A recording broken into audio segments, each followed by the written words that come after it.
Je vais dire quelques annonces. Aujourd'hui, le dimanche de Quasimodo, c'est le premier mot de la messe, l'introïte. Nous aussi, on le nomme bien sûr le dimanche in albis. In albis, ça vient du latin, ça veut dire en blanc. Parce que les personnes qui étaient baptisées à Pâques portaient toute la semaine une robe blanche. Les hommes, une soutane, n'est-ce pas? La soutane, c'est l'habit des Romains à l'époque de Saint-Pierre. Les femmes aussi, donc une robe donc féminine en blanc pour montrer l'état de grâce qu'ils ont retrouvé avec le baptême, qui est donc la suite des mérites de la Passion, qui sont distribués à Pâques. Dimanche in albis. Alors, donc, le dimanche après Pâques, ils pouvaient déposer au pied de l'évêque, ou après le curé, mais au début, avec les pasteurs, les curés étaient des évêques. Après, quand beaucoup de monde s'est converti, on a fait des prêtres curés, donc, mais les curés étaient des évêques. Au pied de l'évêque, on déposait ses robes blanches, voilà, pour confier à l'Église son état de grâce, pour le garder jusqu'à la mort et dans l'éternité, bien sûr. Demain, c'est l'Annonciation, c'est la fête, c'est pas la date. La date, c'est le 25 mars, mais c'est la fête de l'Annonciation de la Sainte Vierge Marie qui a été repoussée, transférée à cause de la Semaine Sainte et de l'octave de Pâques, qui sont de première classe et qui ont priorité à la Sainte Vierge Marie, puisque ce sont des fêtes de notre Seigneur Jésus-Christ. Donc demain, c'est le premier jour qui est disponible, qui n'est pas pris par une fête de première classe de notre Seigneur Jésus-Christ.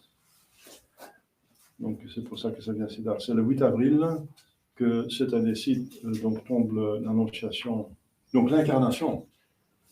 L'Annonciation, c'est l'incarnation, c'est le moment où Jésus-Christ est devenu homme. Donc la deuxième personne est devenue homme dans le sein de la Sainte Vierge Marie, et qui dans 9 mois sera visible 9 mois après le 25 mars, c'est le 25 décembre, donc c'est Noël.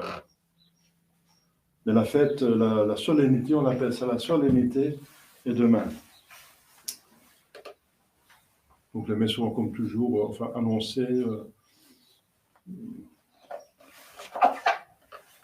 Donc ça dépend de l'arrivée du servant de messe. Donc si vous voulez assister demain à cette messe, regardez si vous recevez des annonces par email.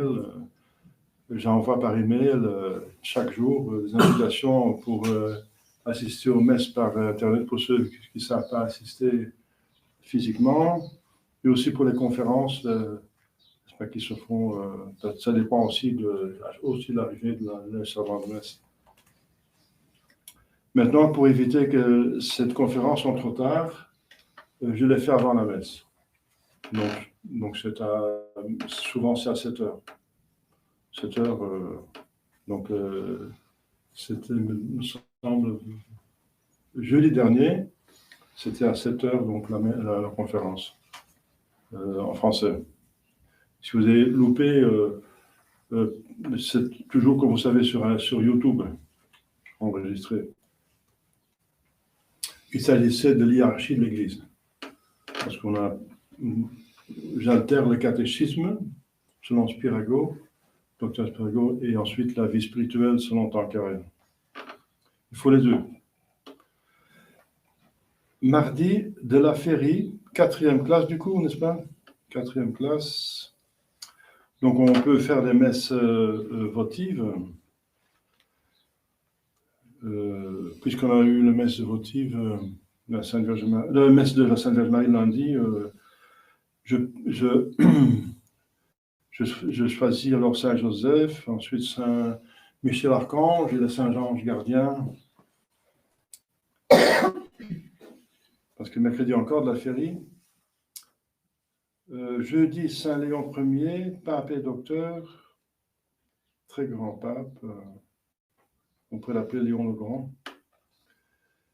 Vendredi de la Féerie, 4e classe. Samedi, Sainte Herménégilde. C'est un jeune prince espagnol qui a été tué, me semble, par son père, qui ne voulait pas qu'il devienne chrétien. Un martyr, donc. Dimanche prochain, 2e dimanche après Pâques. Dimanche dit du bon pasteur. Donc ne tombez pas dans ce piège de suivre ces dévotions de la soi-disant sœur Faustine, puisque cette dévotion est diabolique, n'est-ce pas? C'est une tromperie, on présente un Jésus miséricordieux qui ne manque pas le regret des péchés. Donc c'est pas bien. C'est donc une tromperie, et on dit que si on fait ça et ça et ça, aux indications de cette fausse mystique, on recouvre l'innocence du baptême. Mais il ne faut pas attendre ça, et en plus c'est douteux parce que c'est une révélation privée et c'est même prouvé que c'est faux. Donc ils sont pitoyables, n'est-ce pas? C'est pour avoir pitié, ces gens du Nouveau Ordo qui vont tous alors fêter le bon pasteur selon sœur Faustine pour recouvrir leur innocence du baptême. Parce qu'on peut avoir ça chaque jour, l'innocence du baptême. On peut recouvrir chaque jour l'innocence du baptême. Et vous savez ça, vous connaissez ça, vous savez comment? C'est par une indulgence plénière. C'est ça une indulgence plénière. Une indulgence plénière, c'est une indulgence, ça veut dire une rémission de toutes les peines qui restent, de tous les fautes, tous les péchés. Donc, si on meurt après, on va directement au ciel, comme après le baptême. Après, donc, le baptême, ou après une bonne confession, il reste des peines et on peut s'en défaire, s'en débarrasser par une indulgence plénière qu'on applique à soi-même. Parce qu'on peut aussi l'appliquer à une âme du purgatoire qu'on délivre du purgatoire. On a le choix, souvent. Donc, mais c'est marqué si on peut l'appliquer à soi-même, aux âmes du purgatoire, ou à tous les deux. Donc, une indulgence plénière, voilà. Vous savez comment le mériter, parce qu'on en parle chaque année, bien sûr, le 2e novembre, c'est la fête des âmes du purgatoire. Donc, vous savez ça. Et si vous ne savez pas, allez voir sur mon site internet ou demandez-moi pour l'expliquer, n'est-ce pas? C'est pas si compliqué, quoi qu'il faut faire attention parce qu'il y a des conditions, n'est-ce pas? Pour accomplir les œuvres, les bonnes œuvres qui méritent selon. Donc, c'est le pape qui a le pouvoir de lier et délier. C'est les papes qui ont donc institué des indulgences plénières et aussi partielles, des indulgences partielles. Mais par une indulgence plénière bien faite, donc si vous arrivez à bien faire, vous avez votre innocence du baptême. Voilà. Vous pouvez avoir ça tous les jours. Il ne faut pas attendre une fois l'année, un jour douteux, n'est-ce pas, qu'une chose douteuse, et même pas douteuse, mais certainement fausse. Donc, ne tombez pas dans ce piège pour se considérer.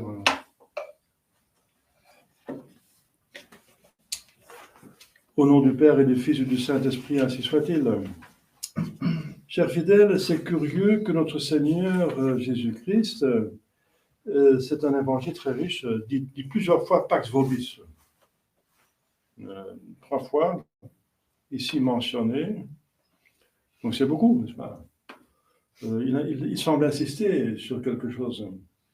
Eh bien, souvenez-vous du premier moment qui se manifeste. On vient de parler de Noël. Eh bien, qu'est-ce que le ciel disait? Paix à tout homme de bonne volonté. Eh bien, si on est de bonne volonté, on l'a suivi, n'est-ce pas? On a accepté sa incarnation, on l'a suivi dans le carême, les 40 jours, n'est-ce pas? On l'a suivi jusqu'à Pâques. Et justement, le vendredi saint, il a ouvert le ciel. Et la paix qu'il a promise est là maintenant. C'est la paix avec Dieu, bien sûr. C'est la paix avec Dieu. C'est pas comme dit le moderniste, la paix avec le monde entier, la paix de l'Antichrist, n'est-ce pas, qui met la paix entre les hommes. Vivre et laisser vivre, pécher et laisser pécher. Et nous, on trouble parce qu'on dit tout le monde va se convertir. Ce n'est pas cette paix de l'Antéchrist. Entre les hommes, c'est la paix des hommes avec Dieu. Elle est plus importante, c'est l'état de grâce, c'est l'amitié avec Dieu restituée après la chute d'Adam et Ève, le ciel de nouveau ouvert, voilà, et la voie, c'est notre Seigneur Jésus-Christ. C'est la paix qu'on a. On fait la paix avec Dieu, c'est le plus important, c'est le personnage le plus important de notre vie dans l'éternité. C'est avec lui qu'on va vivre une éternité. On est en paix avec lui. C'est beaucoup plus important d'avoir la paix avec Dieu qu'avoir la paix avec les personnes, avec les hommes. Bien sûr, il faut autant que dit Saint Paul, ça dépend de nous, avoir la paix avec tout le monde, mais parfois, ce n'est pas possible. Si l'autre ne veut pas, alors il y a des mariages qui sont cassés comme ça, n'est-ce pas? Alors, l'un veut la paix, mais l'autre ne veut pas, alors c'est pas la faute de l'un que l'autre ne veut pas. Donc, faites tout ce qui est dans votre possibilité, de votre côté, pour garder la paix. Bien sûr, bienheureux les faiseurs de paix, les porteurs de paix, ceux qui font la paix. C'est bien, c'est important la paix. Et c'est un des buts les plus importants d'un bon roi, de la paix intérieure et extérieure. C'est peut-être la chose la plus importante, mais ça n'est pas possible sans la justice. La justice, c'est le garant de la paix. L'injustice cause les révolutions. Enfin, on va partir de la politique, quoique c'est intéressant, bien sûr. Mais voilà, c'est la paix la plus importante. C'est celle avec Dieu. Et justement, pour nous, la paix avec Dieu, on l'obtient par le baptême ou par une bonne confession. Ça met la paix. Je suis en ordre avec Dieu, n'est-ce pas? Si je meurs maintenant, je vais au ciel, même passant par un purgatoire, tant pis. Sauf ceux qui sont dans le purgatoire ont la certitude qu'ils vont au ciel. La certitude qu'on n'a pas, nous, oui, la certitude, si, elle est conditionnelle. Si on fait son possible, et si on fait appel à la grâce de Dieu, on va au ciel. C'est ça l'objet de notre espérance. Qui est une espérance qui est certaine du côté de Dieu, mais pas de notre côté. Parfois, on ne peut pas on peut pas se compter sur soi-même. On fait des bonnes résolutions, on veut ça et on fait l'autre chose, on fait autre chose. C'est ça, c'est pour ça qu'il faut plus prier, n'est-ce pas? Il faut prier pour retenir bien cet animal, n'est-ce pas, qui va dans tous les sens, qu'on ne domine pas totalement, pour le dominer totalement. De plus qu'on prie, de plus qu'on met cet animal sous l'influence de la grâce, et de plus qu'il devient obéissant, n'est-ce pas? C'est l'âme qui doit diriger le corps, et l'âme est dirigée par Dieu, par la révélation. C'est ça, cette paix, n'est-ce pas, qui est cette paix, Pax Vobis. Il vient avec ses fruits qu'il a obtenus. Il donne le cadeau qu'il a obtenu, n'est-ce pas, qui a été très cher, Pax Vobis, la paix avec Dieu, n'est-ce pas, l'état de grâce. Même si on se fait baptiser, l'état de grâce total. Donc, on couvre l'innocence totale. Tous les péchés sont remis avec le baptême. Tout. Si on meurt après le baptême, on va directement au ciel. On est canonisable. C'est pour ça que les petits enfants, n'est-ce pas, qui peuvent pas pécher et qui meurent baptisés, l'enterrement est en blanc avec des alléluia. C'est la messe des anges, c'est le Kyrie des anges. C'est une proclamation, c'est une canonisation de sainteté. C'est magnifique, enfin, c'est dramatique en même temps.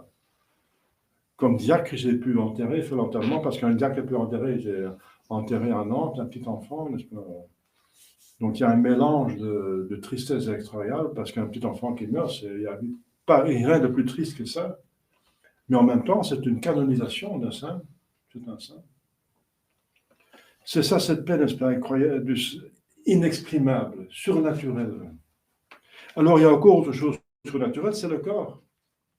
Le corps de Jésus est un exemple comme notre corps sera après la résurrection. Ici, on meurt en état de grâce encore. Eh bien, il pénètre par les murs du Cénacle, comme il a sorti du sein la Sainte Vierge Marie, n'est-ce pas, à la naissance. La Sainte Vierge, c'est un dogme vierge avant, pendant et après la naissance de notre Seigneur Jésus-Christ, même physiquement.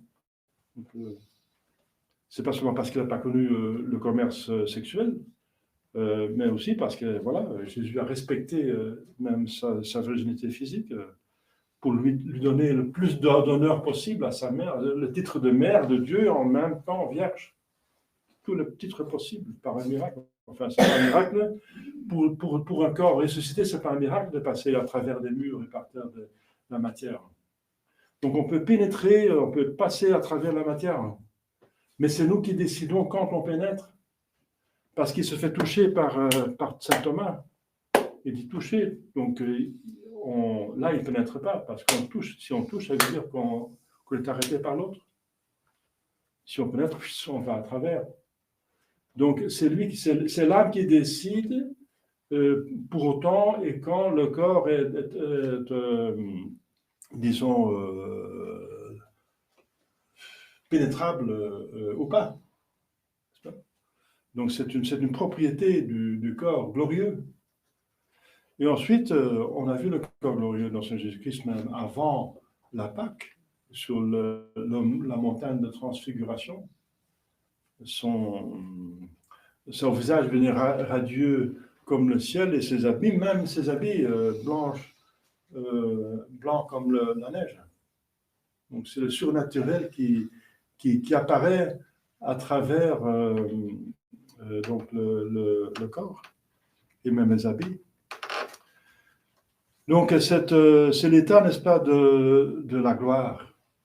Eh bien, il faut se réjouir dans la gloire. Dans la même mesure qu'on s'est concentré, et toute sa vie, il faut se concentrer sur l'apportement de la croix.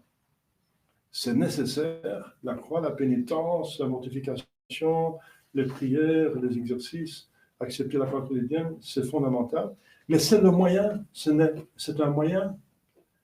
Et qu'est-ce qui est le plus important, le moyen ou le but? Eh bien, c'est le but qui est le plus important.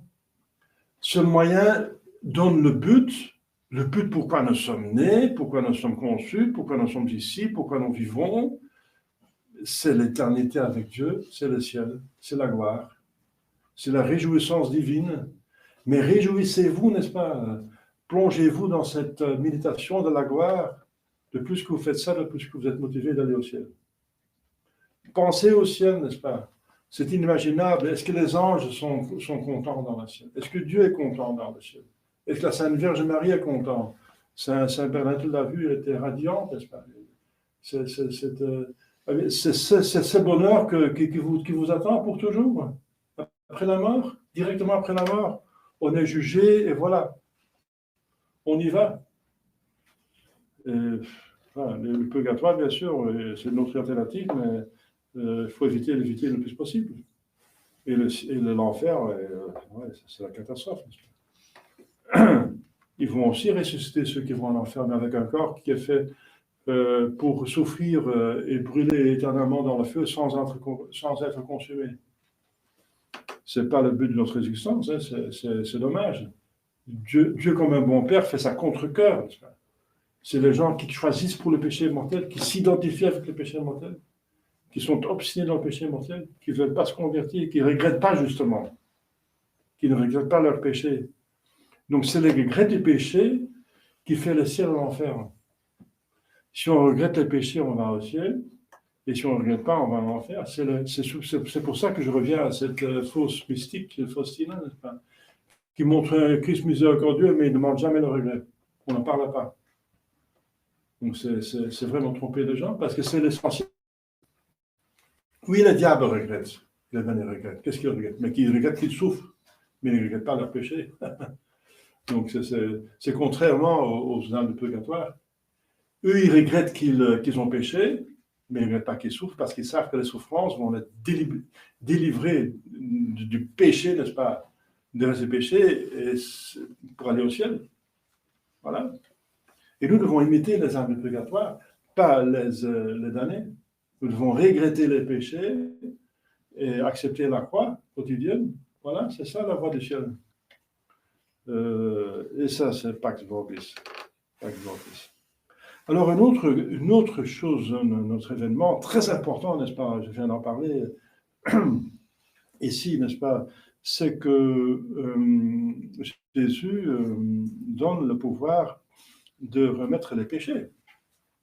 C'est ici que les apôtres qui sont devenus prêtres à la dernière Sainte, il y a quelques jours, n'est-ce pas, juste avant de mourir, n'est-ce pas, il leur a donné le pouvoir de rendre présence et le sacrifice.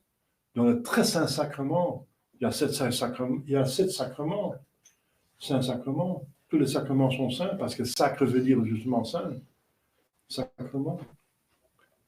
Mais il y a le très saint sacrement. C'est le plus important. Eh bien, ils ont eu ce pouvoir, n'est-ce pas, de le réfectionner, comme maintenant à la messe, n'est-ce pas?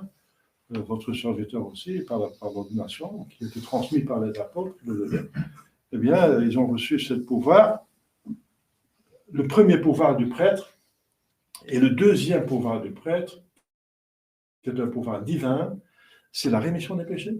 Personne ne peut remettre les péchés, sauf celui qui est offensé.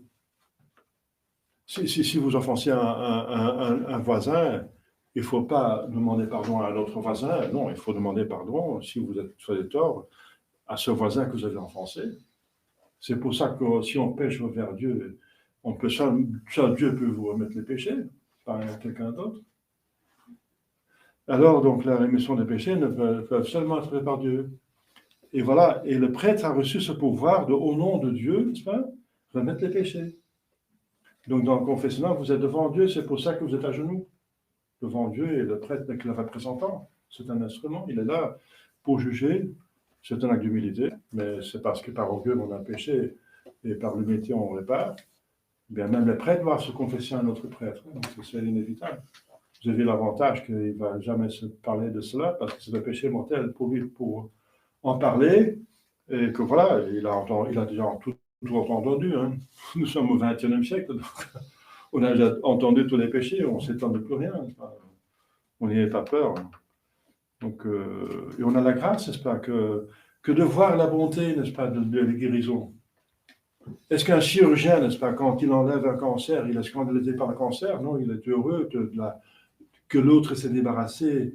Il voit la santé qui revient, il est content que le patient recouvre la santé. C'est comme ça que le prêtre se trouve dans le confessionnal. Il ne scandalise pas des péchés. Il voit cette âme qui se délivre, qui devient propre, magnifique, qui reçoit l'état de grâce. Pour lui, c'est ça qu'il voit, le positif. Il a la grâce pour ne pas se scandaliser, n'est-ce pas? Mais au contraire, il faut scandaliser de péché, mais pas se scandaliser pour confesser. Le diable va essayer de vous donner honte de confesser, mais il enlève la honte de péché, donc c'est tout le contraire qu'il faut faire. Donc c'est ça le bonheur extraordinaire de la confession. C'est un pouvoir le plus grand, finalement. Ce qui se passe dans ces petites confessionnales, n'est-ce pas, c'est plus important que ce qui se passait de l'humanité, et même avant l'humanité, le début de tout. N'est-ce pas. Au commencement, Dieu créa le ciel et la terre. Première phrase de l'Écriture sainte. Au commencement, c'est-à-dire au commencement du temps, avant il n'y a pas de temps, Dieu est en dehors du temps, mais le temps commence avec la créature. La mesure de mouvement, en Dieu n'est pas de mouvement, il y a la vie, mais pas de mouvement. Le mouvement, ça appartient à la matière. Alors, au commencement, Dieu créa le ciel et la terre. Eh bien, c'est énorme. Si vous voyez tout ce qui existe, on n'a pas encore découvert tout ce qui existe, n'est-ce pas? C'est quasiment inépuisable dans le macrocosme, le microcosme. Et entre les deux, il y a l'homme, n'est-ce pas? Et l'homme, déjà, c'est un même merveille extraordinaire. Le corps humain, la psychologie humaine, l'âme aussi, le cerveau, c'est incroyable. Eh bien, voilà, donc, c'est une œuvre extraordinaire, d'une intelligence infinie, d'un pouvoir infini. C'est la preuve que Dieu existe, n'est-ce pas? Parce que rien vient de rien et la cause est proportionnée à l'effet. Mais ce qui se passe dans le confessionnal, c'est encore 2 fois plus grand. Parce que la création, c'est fait pour l'homme. Tout ce qui est visible, c'est fait pour l'homme. L'homme, c'est le roi de la création visible. Eh bien, l'homme est créé pour le ciel. Donc, la plus importante création de tout, c'est l'âme en état de grâce. Eh bien, donc la création, c'est quoi créer? C'est faire quelque chose à partir de rien. Donc, la création, c'est un mouvement de zéro à l'infini, au ciel. De rien à l'infini. Donc, de rien, l'homme est créé pour aller au ciel, l'infini. Mais dans le confessionnal, ça va plus loin que ça. on démarre, si le pénitent a péché mortellement, de moins infini, parce qu'un péché mortel, matière grave, plein consentement, plein advertence, c'est un mal infini qui mérite justement l'enfer infini parce que c'est un mal infini. Parce que la majesté de Dieu infinie a été lésée. Eh bien, donc, dans le confessionnal, c'est un mouvement qui va de moins infini jusqu'à plus infini, qui remet l'âme en état de grâce pour aller au ciel, qui redonne le ciel à cette âme. Donc, c'est doublement infini. La création, c'est simplement infini, c'est de zéro à l'infini, créé à partir de rien, un homme qui est destiné au ciel, qui a tout parlé au ciel, et il y en a qui vont au ciel, il y en a beaucoup qui sont au ciel. Bien, ceux qui sont au ciel, voilà, ils sont venus de rien, de la création, tout le monde est créé directement l'âme, indirectement le corps, par les ancêtres qui remontent jusqu'à l'orient qui ont été créés. Et la confession, par contre, c'est de moins infini jusqu'à plus infini. Ce sont deux infinités si ça existe. Ben, ça existe. En réalité, ça existe. En mathématiques, peut-être pas, mais en réalité, ces deux infinités, ça existe. C'est sortir une âme de la moins infinie, et on ne met pas à zéro. On donne l'infinité positive. On enlève une infinité négative et on donne une infinité positive. C'est incroyable, cette bonté de Dieu, n'est-ce pas? C'est ça, l'application. Vous voyez, les sacrements sont l'application des mérites de notre Seigneur Jésus-Christ. L'application concrète. Comment on participe à cette croix? Jésus est mort pour moi. Mais comment je reçois cette influence? Eh bien, par les sacrements, pour commencer. Par le baptême, par la confession, par la communion, par la confirmation, par éventuellement le mariage, éventuellement l'ordre, et ensuite l'extrême onction, si on a la chance, la grâce pour avoir l'extrême onction avant de mourir. Voilà. Et en deuxième lieu viennent les sacramentaux, tout ce qui est béni.